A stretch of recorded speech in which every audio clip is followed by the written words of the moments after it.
నిజామాబాద్ జిల్లా బోధనపట్నంలో గల అప్మా ఫంక్షన్ హాల్లో ప్రజాపాలన అవగాహన కార్యక్రమం నిర్వహించారు. ఈ కార్యక్రమానికి మాజీ మంత్రి బోధన్ ఎమ్మెల్యే సుదర్శన్ రెడ్డి ముఖ్య అతిథిగా హాజరయ్యారు. ఈ సందర్భంగా నియోజకవర్గ పరిధిలోని ఉన్నత స్థాయి అధికారులు, వివిధ శాఖలకు సంబంధించిన అన్ని మండలాల అధికారులు, సిబ్బంది పాల్గొన్నారు. తెలంగాణ రాష్ట్ర ప్రభుత్వం ప్రతిష్టాత్మకంగా చేపట్టిన ప్రజాపాలన కార్యక్రమం అమలుపై ఆర్డీఓ రాజాగౌడ్ వివిధ శాఖల అధికారులకు, సిబ్బందికి అవగాహన కల్పిస్తూ నియోజకవర్గంలోని ప్రతి గ్రామంలో గ్రామ సభలు నిర్వహిస్తూ గ్రామానికి సంబంధించిన సమస్యలను పరిష్కరిస్తామని, అదేవిధంగా ప్రభుత్వం ప్రవేశపెడుతున్న పథకాలు అర్హులు ప్రతి ఒక్కరూ లబ్ధి పొందేలా తగిన చర్యలు చేపడతామని తెలిపారు. ఎవరో ఒక అర్జీదారులు లేకపోతే ఇల్లిటరేట్స్ గ్రామీణ ప్రాంతాల్లో ఉంటారు, చదువుకున్న వాళ్ళు ఉంటారు. సో వాళ్ళకి సంబంధించి బాబు లేదా పంచాయత్ సెక్రటరీ చూడండి, ఉద్యోగి చూడండి అని వస్తే వాళ్ళ మీద కసురుకోవడం కానీ, తర్వాత ఇర్రెస్పాన్సిబుల్గా మాట్లాడడం కానీ అలాంటివి చేస్తే మాత్రం స్ట్రింగెంట్గా డిసిప్లిన్ యాక్షన్ తీసుకోవడం జరుగుతుంది. మీడియా మిత్రులు ఉంటారు, మీకు సంబంధించి మండల్ స్పెషల్ ఆఫీసర్ ఉంటారు, తహసీల్దార్ ఉంటారు, తర్వాత జిల్లా అధికారులు ఉంటారు, గౌరవ ఎమ్మెల్యే గారు కూడా విజిట్ చేస్తూ ఉంటారు. కాబట్టి ఎట్టి పరిస్థితుల్లో కూడా అదొకటి అందరూ కూడా గుర్తుపెట్టుకోవాలి. ప్రజలతోటి ఎవరైతే అర్జీదారులు వస్తారో వాళ్ళతోటి గౌరవంగా మాట్లాడే వాళ్ళకి కావాల్సినటువంటి అప్లికేషన్ మనం 28 నుంచి 6 వరకు తీసుకుంటాం. ఒకవేళ అప్లికేషన్ తీసుకొచ్చాను నేను, ఫర్ ఎగ్జాంపుల్ నేను అర్జీదారులను కూడా అప్లికేషన్ తీసుకొచ్చాను, దాంతోపాటు నాది కానీ నా కుటుంబ సభ్యులే కానీ ఆధార్ లేదు, ఫుడ్ సెక్యూరిటీ కార్డు లేదు, ఆ అప్లికేషన్ పెట్టుకొని ఇవి డ్యూ ఉన్నాయని మేము 6వ తారీఖు వరకు ఇక్కడే ఉంటాము, తీసుకొచ్చి ఇవ్వండి అని చెప్పండి మర్యాదపూర్వకంగా.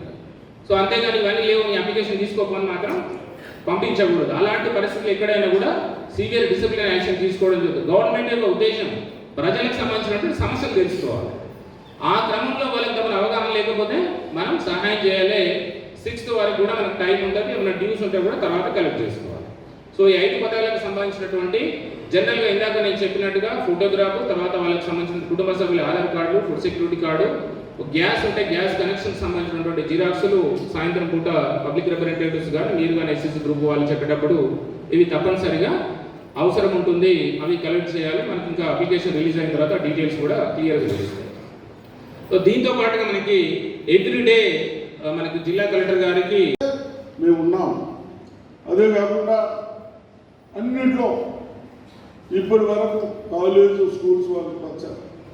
నేను ఒకటే రిక్వెస్ట్ చేశాను, నా పిల్లలు చాలు డబ్బులతో హైదరాబాద్ పోకుండా మీరు కాలేజీ మెయింటైన్ చేయండి. నారాయణ కాలేజీ పోవాలా, చైతన్య కాలేజీ పోవాలా, ఎందుకు నా పిల్లలు ఇక్కడ చదవలేతున్నాడు, అక్కడ నాలుగైదు పోతే చదువుతాడంటే కేవలం మీ కాలేజీలో టీచర్స్, లెక్చరర్స్ నిర్లక్ష్యం అని చెప్పారు.